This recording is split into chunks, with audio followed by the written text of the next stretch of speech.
Halo semuanya, selamat datang di channel aku Ajeng Septin. Di video kali ini aku mau bahas tentang tips mengerjakan soal PPPK, urutan pengerjaan subtes, dan manajemen waktunya supaya teman-teman mendapatkan hasil yang maksimal. Oke, mengacu pada kisi-kisi yang diberikan dari Menpan RB dalam Cap Menpan RB nomor 347, 348 dan 349 disebutkan pada diktum 17, 18 hingga 22 bahwasanya untuk pelamar umum dalam artian bukan disabilitas ada 135 soal, yaitu soal kompetensi teknis, manajerial, dan sosiokultural dengan waktu 120 menit.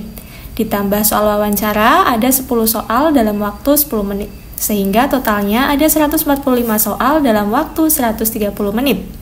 Nah, untuk strategi pengerjaannya di sini ada dua cara ya teman-teman. Tinggal pilih mana yang lebih mudah di diri teman-teman. Kedua cara ini memiliki kelebihan dan juga kekurangannya masing-masing. Cara yang pertama, kerjakan dari soal yang sulit terlebih dahulu dan soal yang memiliki opsi benar berpoin, sementara yang salah poinnya 0, yaitu soal kompetensi teknis. Nah, soal kompetensi teknis itu yang mana? Nanti di atas soal itu biasanya ada keterangan tipe soal apa. Cuma kalau misalkan nggak ada, soal kompetensi teknis itu adalah soal-soal yang membahas tentang pekerjaan teman-teman. Soal-soalnya ini seputar yang disebutkan dalam kisi-kisi kompetensi teknis yang ini. Nah, ini teman-teman udah download belum? Buat yang belum download, silahkan bisa di-download di link yang udah aku sediakan di deskripsi. Intinya yang menjurus ke jabatan teman-teman. Kenapa soal teknis dikerjakan terlebih dahulu? Alasannya karena jika di awal konsentrasi teman-teman itu masih penuh. Jadi pikiran masih fresh untuk mencerna opsi yang paling tepat itu yang mana. Karena kan di sini opsinya itu apabila benar berpoin 5, sementara kalau salah 0. Selain itu, opsi dalam soal CASN biasanya memang dibuat mengecoh ya, benar semua gitu, terkesan benar semua. Meskipun begitu, tetapi yang paling tepat sesuai dengan pertanyaan dan pernyataan soal itu hanya satu. Nah, makanya untuk mencerna mana yang paling benar itu membutuhkan konsentrasi kan. Kalau diletakkan di awal, konsentrasi teman-teman masih penuh. Jadi masih mudah gitu menentukan mana yang paling tepat. Apabila teman-teman memutuskan untuk mengerjakan pakai cara yang pertama ini, harus selalu memantau waktu ya, karena yang sulit itu dikerjakan di awal. Jangan sampai kehabisan waktu mengerjakan soal-soal yang sulit sehingga yang mudah itu terabaikan. Tetap jangan lebih dari 1 menit, usahakan. Selanjutnya, terapkan strategi membaca skimming atau membaca cepat karena seperti yang kita ketahui soalnya itu 145, sementara waktunya 130 menit. Jadi estimasi setiap soal itu tidak lebih dari 1 menit pengerjaannya.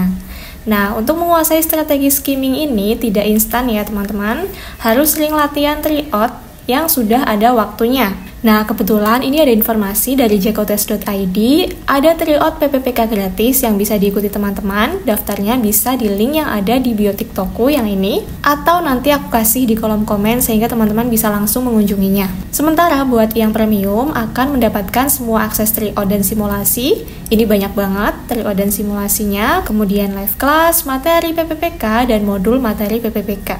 Usahakan maksimalkan tes kali ini ya teman-teman, karena belum tentu tahun depan itu ada kebijakan yang sama dengan prioritas non-ASN seperti ini. Jadi kali ini maksimalkan. Nah, untuk pendaftaran premium bisa dilakukan melalui link yang sama dengan memasukkan kode siap jadi PNS. Oke, lanjut cara kedua. Ini kebalikannya ya. Kerjakan soal-soal yang pendek-pendek dulu atau yang dianggap mudah terlebih dahulu, atau juga soal-soal yang berbobot di setiap opsinya. Nah, soal-soal yang opsinya memiliki bobot semua itu ada di soal kompetensi manajerial, sosiokultural, dan juga wawancara. Ini semua jawaban diberi nilai 1-4. Usahakan teman-teman memilih opsi yang paling tepat ya, meskipun ada poinnya semua di opsinya, yaitu yang poinnya 4. Kemudian yang terakhir baru mengerjakan soal yang susah. Cuma kalau cara kedua ini agak rawan ya teman-teman, rawan kehabisan waktu. Apalagi yang belum dikerjakan itu soal-soal yang susah, karena ditaruh di belakang gitu. Selain itu, konsentrasi peserta juga pasti sudah berkurang karena sudah mengerjakan soal yang banyak. Cuma kembali lagi ke diri teman-teman masing-masing, lebih enak pakai cara yang mana. Baik cara 1 maupun cara 2, dalam pengerjaannya ini selalu pantau waktu di layar. Jangan terbuai keasyikan mengerjakan soal tanpa melihat waktunya. Karena kalau waktu tinggal dikit tapi soalnya masih banyak yang belum terjawab, itu sayang banget. jawabannya ngeblok jadinya kan. Jadi kayak nanti perolehan skornya kurang maksimal gitu. Jadi diestimasi tiap soal jangan lama-lama ya. Pantau waktunya selalu. Pokoknya kalau udah mulai buyar nih, karena malas baca soal yang panjang dan opsinya membingungkan, coba deh ingat wajah orang-orang terkasih teman-teman. Betapa bangga dan bahagianya jika tes kali ini teman-teman itu lulus. Tesnya hanya beberapa jam aja. Jenuhnya melihat soal hanya beberapa jam saja. Tetapi kalau hasilnya maksimal, lolos, itu bisa mengubah hidup teman-teman selamanya ke depan. Gitu ya, jadi maksimalkan, semoga mendapatkan hasil terbaik. Amin. Oke, semangat semuanya, terima kasih udah nonton video ini, semoga bermanfaat dan sampai jumpa di videoku yang selanjutnya.